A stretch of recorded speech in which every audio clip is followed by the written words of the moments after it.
The title of this audio is The Greatest Desire Always Wins.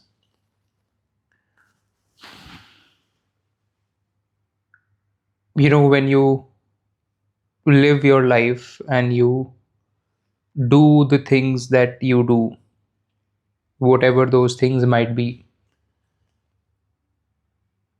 the source and the center of those actions is revolved around you. What will I get from this person? What will I get when I get my money? What ice cream do I want to eat? What place do I want to travel? The center of all your actions and the things that you think about and your mannerisms are revolved around what will benefit you. Now, that may seem quite simple, but if that was that easy to understand, human beings would not be in immense suffering when the other person, who is naturally not you, because he is some other person, does not acquiesce to your demands. So, what do I mean by that? What I mean is that whatever are your desires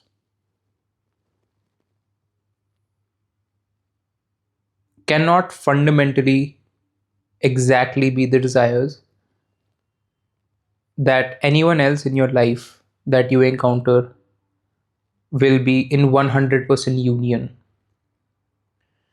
You may have people who you gel along with more than some others, but the degree to which you gel along and the percentage to which you have those unions of desires, which you categorize under the name of friend, under the name of girlfriend, under the name of parent, under the name of acquaintance, whatever is your relation with the other person. What human beings don't understand that just as how you, as in the listener of this audio, since everything that you do is optimized for you, everyone else is optimizing for their own pleasure or what benefits them. And because they cannot be 100% the same fundamentally, because they are not you and you are not them, that creates problems. So let's say I want to play video games and my parents or some well wisher or some guardian says you should not do this and you should study instead or should do something else instead. Even if the stakeholder, and I'm making the assumption that playing video games is one of my greatest desires. Now, no matter what the guardian or the other person may tell me, what's good for me, right for me, bad for me, wrong for me, that really won't have an impression upon me. I may abide by them for some time, but eventually I'm going to find ways to sneakily play the video game because I will end up doing what I want, not what the other person wants. And it can be vice versa. So let's say the guardian says you should eat healthy food for whatever reason because it's good for you. Now, I may eat it every now and then, but when I'm not being watched, and let's say I one of my greatest desire also happens to be it to eat fast food, I will eventually, when I'm not being seen, when I'm not being supervised, I will eventually eat fast food. So the problem or the pain of the human being in relationships with other human beings comes because they want the other person to be a certain way, because they want to fulfill their own desires, and vice versa. And because they do not 100% clash, it's simply impossible.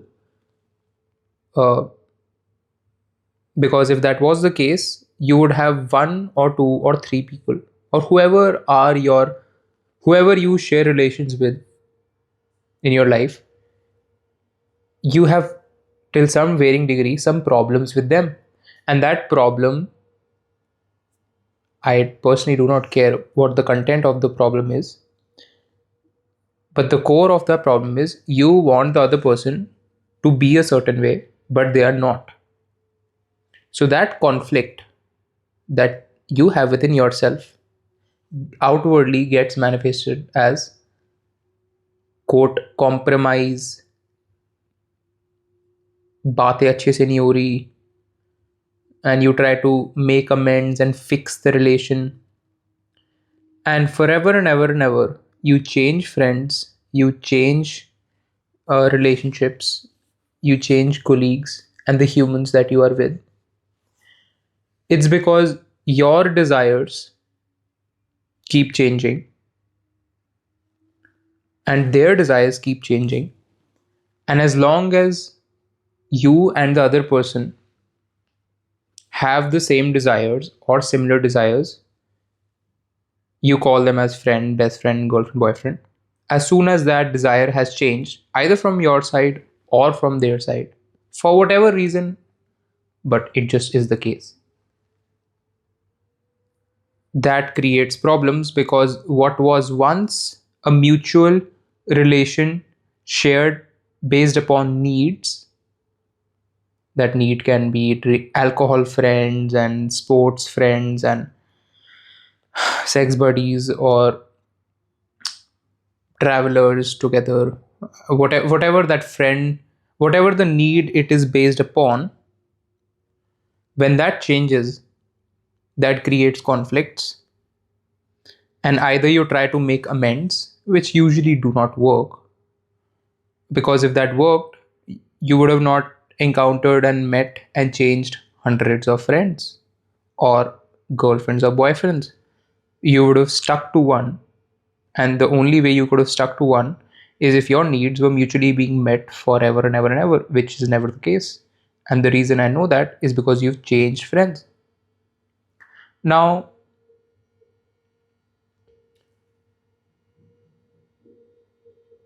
there is no take home message for this, but for the person who has suffered endless conflicts in their relationships and with their parents, or have changed friends, or have on a regular basis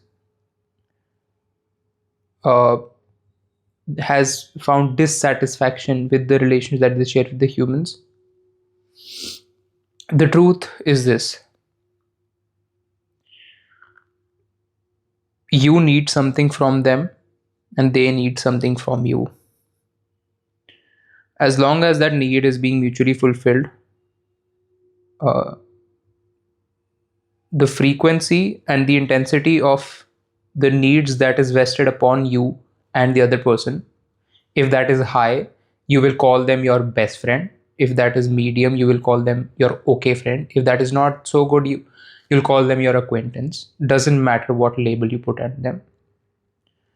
The greater you are dependent and you rely upon the other person because you share mutual needs, the greater will be the pain that will be ensued upon you as soon as your needs change or their needs change, which it most likely will, uh, because that is why you've had a lot of friends in your life. And any reliance upon anyone to fulfill your need is a double edged sword, because they will, in fact, cater to your needs, sexual needs, sports needs, alcohol needs, outing needs, whatever that need is. And the moment that, if within either of the two people that need is not being fulfilled,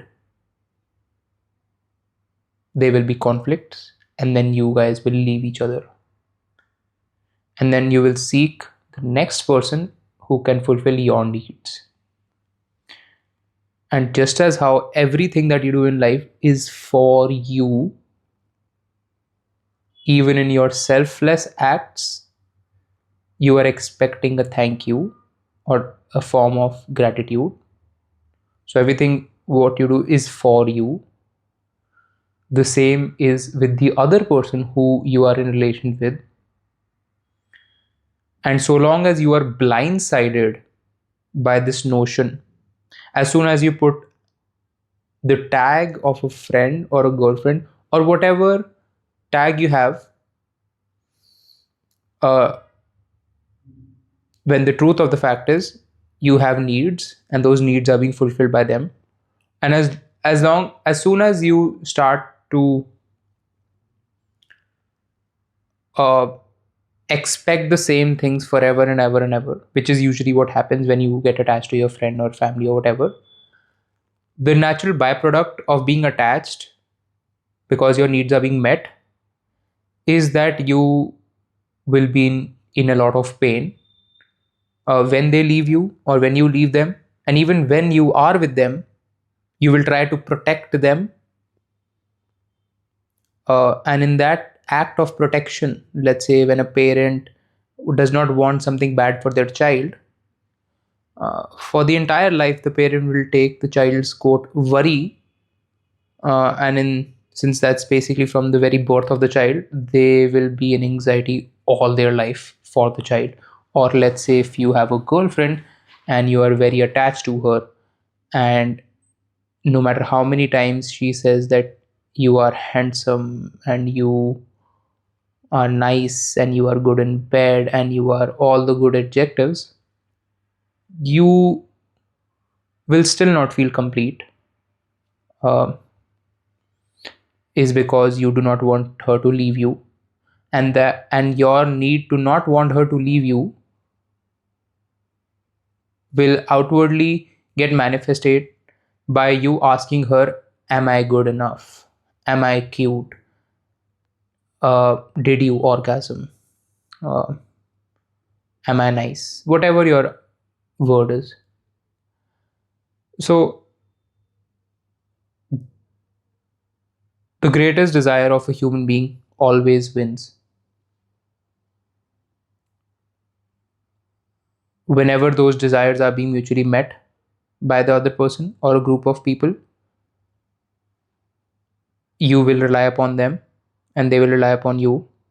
And the moment there is a shift in that desire, there is nothing, quite frankly, if I'm being very honest, you can do to stop them from them changing their friends or girlfriend or whatever. And they cannot stop you from whatever, whoever you want to go to next. Uh, and perhaps upon recognition of this fact, this may or may not, but it did to me. This may or may not make you see human beings as human beings who you depend upon for your specific needs, and any reliance or hope or expectations for a consistent form of fulfillment of those needs uh, will give you excruciating pain. And you don't have to believe what I'm saying, you can just look at your past relations.